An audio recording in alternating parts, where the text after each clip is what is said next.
Evil Dead the game released a balancing patch today. And what we're going to do is we're going to go through all the lines of the patch here and talk about what this actually means, why does it matter, how is it going to actually show up in a game. In case you read all these numbers and you're like, okay, who cares? I'm going to tell you why you should care, okay? And then we're going to address the other topic here, which is how people feel about this patch, because I think the contents of this patch are very unexpected. And I'm going to go ahead and try to give some people some food for thought as to maybe why this patch looks the way it does, okay? I'm going to try to go through it pretty quickly here and just try to keep up, okay? So Hunter's stamina regen got changed from 35 to 20. Basically means they're just not going to recover stamina as well, makes them easier to hit if they keep trying to dodge. We also have the stamina upgrade getting changed from 50 to 40%. Same concept, they just don't have as much stamina when they're fully upgraded. I didn't see this one coming, but it was still kind of interesting. They changed the amount of time it takes to revive someone from 3 seconds to 4 seconds. So really what this means is Henry's stock goes way up because one of his party tricks is that he can use his Q ability, and then that allows him to be invincible and get a free revive off. But also, there's just a lot more punishment to going down. So be careful, stay close to your support. You're going to get punished if you don't. Another really interesting one, which again is kind of a nerf to hunters, is the boss headshot damage multiplier. Before, if you shot a boss in the head, you do 50% more damage. Well, now you do 25% more damage. Interesting that bosses have a different one than regular Deadites. Regular Deadites have like an 80% one, but I guess on bosses, it's a 50%. Well, now with 25%. So this will make it so there's way less of a chance that you're just going to get two-tapped by a hunter.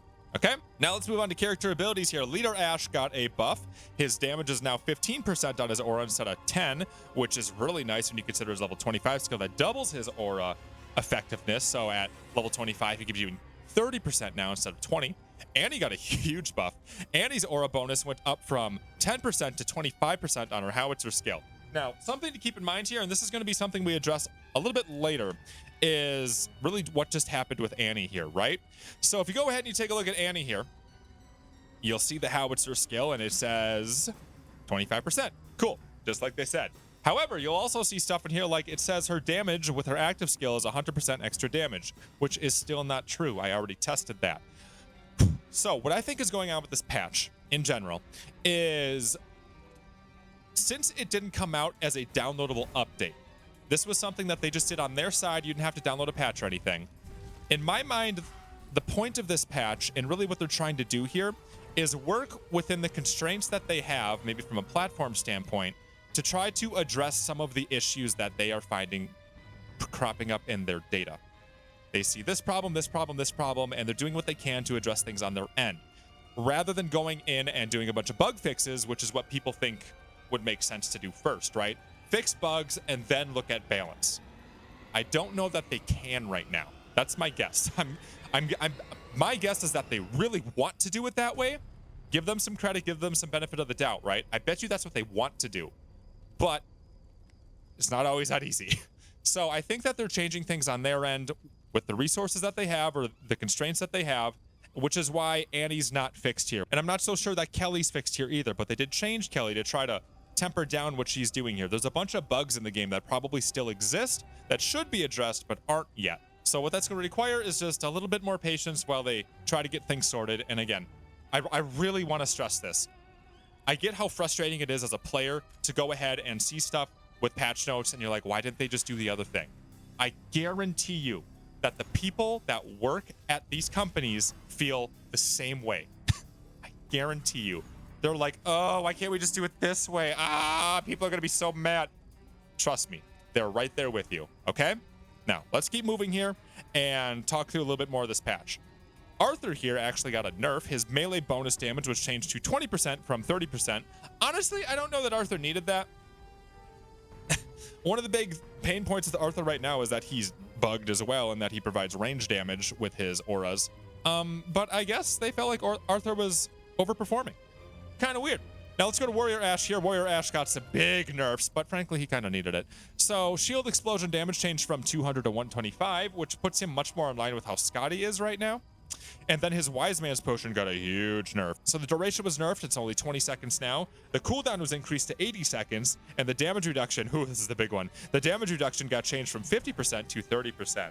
So again, this was all very needed for Wash, because when he was full-blown beating his chest, he could have like an 85% damage reduction towards basic possessed units, which basically meant you weren't doing anything to him for like 30 seconds. It was ridiculous. Yeah, by the way, duration 25 seconds. I'm pretty sure the duration was like 30 seconds, wasn't it? Anyway, you couldn't touch him. And then even if it wasn't a basic possessed unit, you still couldn't touch him because the damage reduction was still like 72%. So now you just take 20% off of each of those. It's going to be 65% max, and then, I don't know what, 52% max? Makes him much more hittable and makes it so we can't spam it as much. Okay? So, sorry, Wash, but you had it coming. You'd had it coming for a while. Now, Hunter Ash here also got a change. Little surprised about this one. The Exorcist ability that he has where he goes boosh, and then he gets rid of a possession. The cooldown was changed to 90 seconds rather than 60. Also, the Infernal Energy reduction was changed from 15% to 20%. I really like this change because this was needed, especially since there's so many players that don't understand that his ability doesn't work as well against elite units. If you're this person, let me explain how it works. So when he uses his ability, bam, he will instantly kick out a possession from a basic unit or from like a possessed teammate. But if you do it to an elite unit, it doesn't do anything. The elite unit's still going to be there and be like, haha, I'm still here. Because all it does against an elite unit or boss is reduce the amount of infernal energy that the demon has. And when you're trying to use this on, let's say, an objective, it's practically useless. So I like that it drains more percentage now because it makes it more useful in those scenarios. Still a little weird that they changed this to 90 seconds, though. Because one of the big complaints that the more vocal player base has right now is that basic unit early possession rush is really hard to deal with, and Hash was one of the ways that helped you deal with it. I never felt like he was overtuned. It was one of the ways you could kind of deal with it because you could possess, and then he still has to wait 60 seconds no matter what, but you can possess your next thing 5 seconds later. So a little weird, and we're gonna go a little bit deeper into why these changes exist, because I think some people are confused, and I'm going to try to shed some light on the process. So Ed Getley here also got a nerf. His super fancy flashlight can only be used every 90 seconds now rather than 60, but his collector got a buff, which is really interesting. I'm really excited to try this out. Go Ed. And now Kelly, this is what I was talking about before. Kelly got kind of a band-aid, because if you take a look at Kelly here, there's something that has been so wrong with Kelly. So let's go pull up Kelly here and I'll show you what I'm talking about. If you don't know, Kelly's had this egregious bug with her lately. So Battle Frenzy, your melee damage increases the longer you are in sustained combat. The egregious problem that Kelly has had is that sustained combat is apparently all the time. Her thing goes up to 30 stacks and then is just always there, no matter what. And this was at 2% before, so 30 stacks, which was 60% extra damage, okay? The other part about her that's really, really bugged is that, and probably the more important part, is that this is also affecting her ranged damage, okay? So, as you can imagine, a 60% buff to a hunter's range damage is kind of insane. So, Kelly's been kind of insane for a while. So, really what Kelly needs is a bug fix. This nerf here is weird because I don't think anybody felt like that damage increase that she had on her melee was a problem, because hunters already have bad melee as it is. So to me, I bet you they're going to revert this as soon as they can actually bug fix Kelly and get the whole range damage thing off of her. That's where I think Kelly's at right now. I think this is a band-aid to try to just make it so she's not so offensive in matches right now with her crazy, which is still going to be a crazy 30% damage buff on her ranged. Unless they fix the range damage buff here, but based off of everything else I've seen, it didn't look like there was really any bug fixes going on here, so I wouldn't hold your breath. Now let's keep moving on here. Cheryl. Let me explain Cheryl here. So healing area when drinking a Shemp's range was changed to 5 meters rather than 6. So I guarantee you there's some confusion here. Something to know about the supports. All of them have an area of effect heal within, or had an area of effect heal within 6 meters of that character. Sash, Pablo, Cheryl, didn't matter who it was. Cheryl was a little bit different though, because as Cheryl leveled up, her range increased. She got an increase at level 10, she got an increase at level 25. And her range went from 6 meters to like close to 12. And then her range went from 12 close to 20. Okay? So Cheryl had the best range in the game by a lot. Not level 1 Cheryl, though. Level 1 Cheryl is the same as Pablo and Sash. So, in my mind, how this is probably going to work out. I'll have to test this. Somebody let me know in the comments down below if you've had a chance to test this.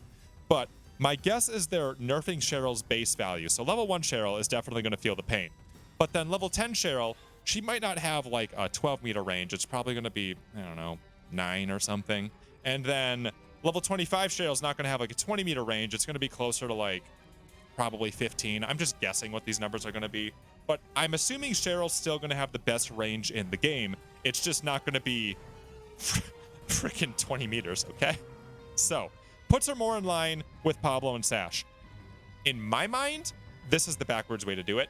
I think what would have been better is maybe address Cheryl, but more importantly, buff Pablo and buff Sash, because 6 meters of range on a Shemps really sucks.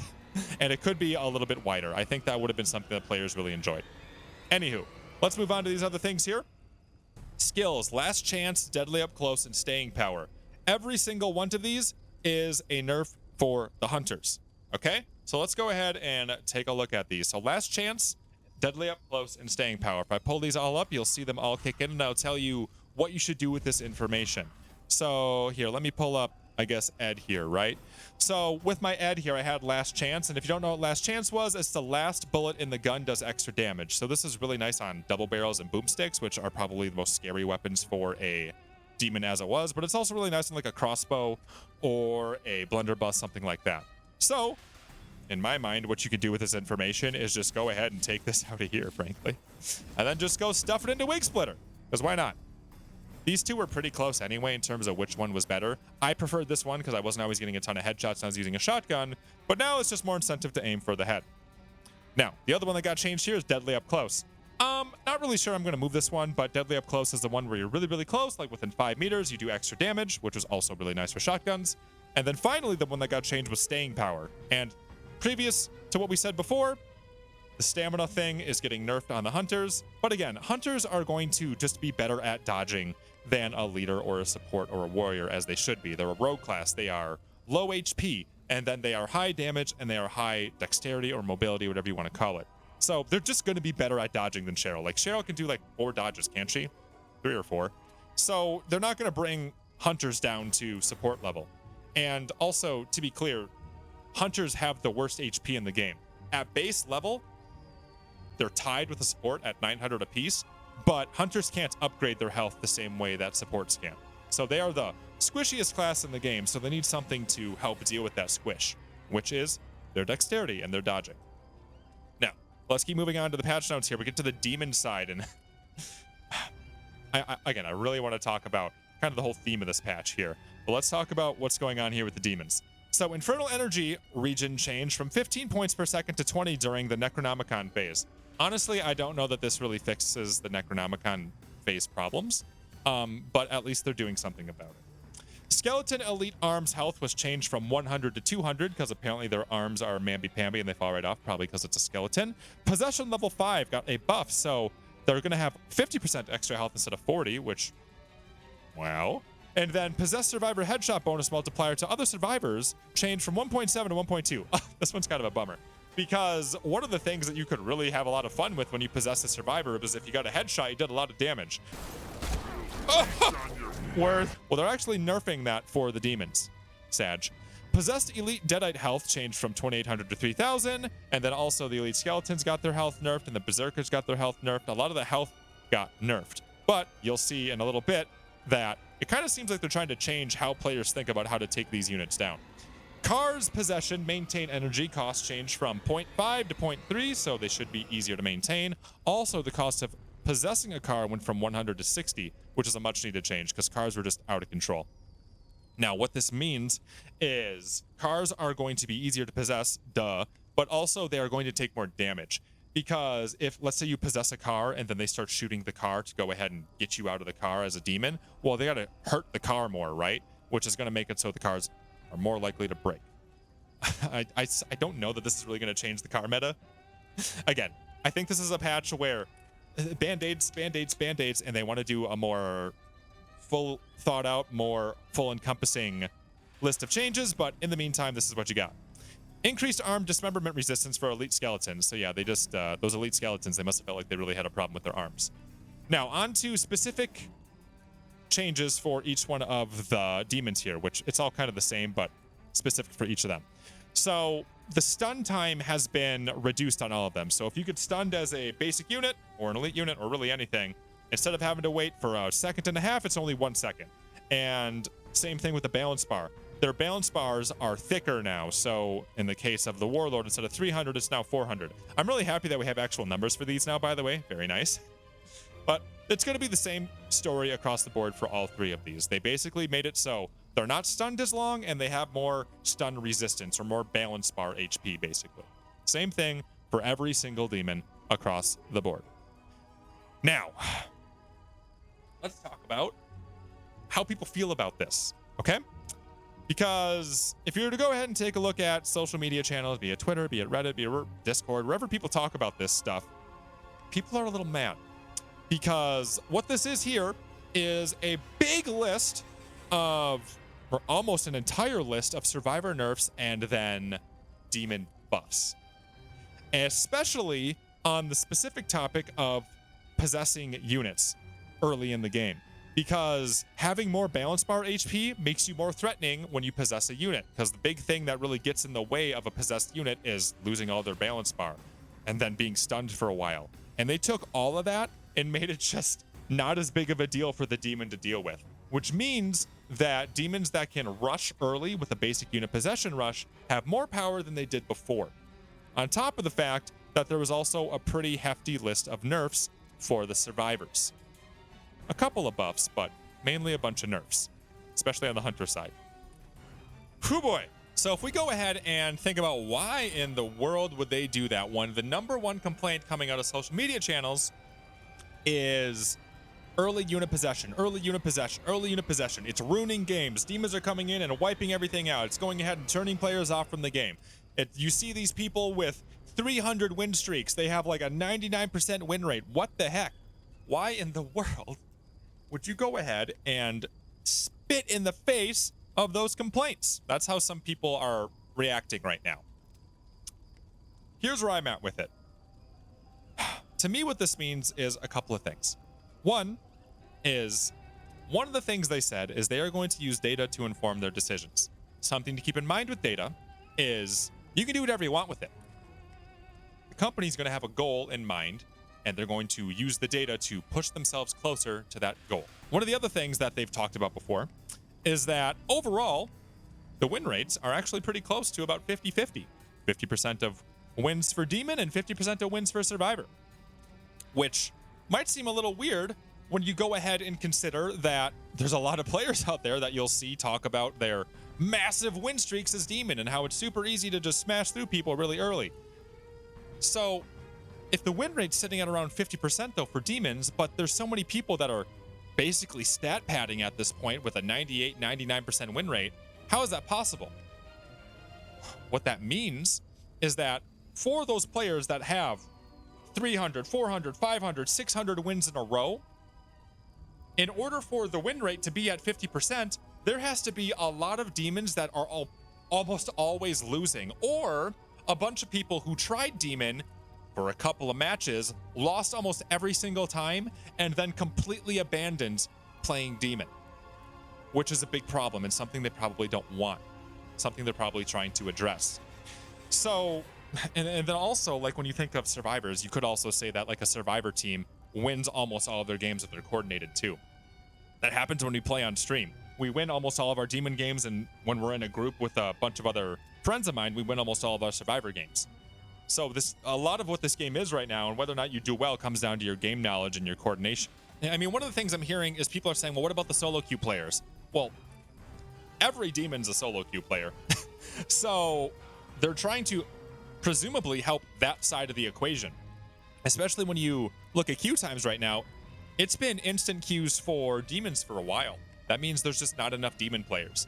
Now, I don't know if the patch today really does anything about that problem. We'll see. I think that it's probably going to be more of a long game type of thing to really hash out a really fun thing for the demons and a really fun thing for the survivors, and really, you know, whittle away all these problems that each side has. But I think they might be coming from the angle of, let's stop bleeding demon players and make it so that a lot of these demons that are just getting stomped, because it is arguably a harder side of the game to learn, let's try to make their experience a little bit better, and then maybe in the future they go ahead and think about what they can do about some of the things that survivors are dealing with. Because again, what I said before, this is kind of a band-aid patch where they can just tweak some numbers real easy and on their side of things, but not necessarily something that they can put out more thought out solutions that have to go through certification. Ooh, one more quick thing that has nothing to do with anything in this video. If you guys play on PC and you have like kind of a fuzzy resolution or the text doesn't look very clear, I have a tweet that I put up, I don't know, a while ago about how to fix this. I'll put the link in the description for that so you can fix the resolution in your game. Okay? But now let's keep talking about what we're talking about here. Let me know what you guys think of the changes here in today's patch. I think some of them are great changes, and then there's other changes that I don't necessarily agree with and don't really tackle what players' concerns are. So I think that's expected because every person's going to have their own thoughts on what they should do and what they shouldn't do. That's mine. On that note, if anybody at Evil Dead Game would like to talk to me about stuff, I've helped games in the past and devs in the past and designers in the past with stuff. So if you just want to have a conversation, I'd be glad to have that with you. You just go ahead and hit me up on Twitter. I can give the perspective of playing this game a lot, but then also getting to talk to players a lot that play the game a lot and see what they think about it and what their concerns are. And then if you guys want to talk to me a little bit more about the changes, we stream just about every single night, twitch.tv/SwingPoynt. Link is in the description and also the top comment. And then if you found this video helpful, actually I have another video coming out about how to make the puppeteer suck less and feel better when you play Puppeteer. That'll be coming out in a couple of days. That was going to come out today, but then this patch came out. Woo. So that'll be coming out in a couple of days. So go ahead and subscribe if you guys want to see that. And then with that, thank you guys so much, and I'll see you in the next video that we do around here.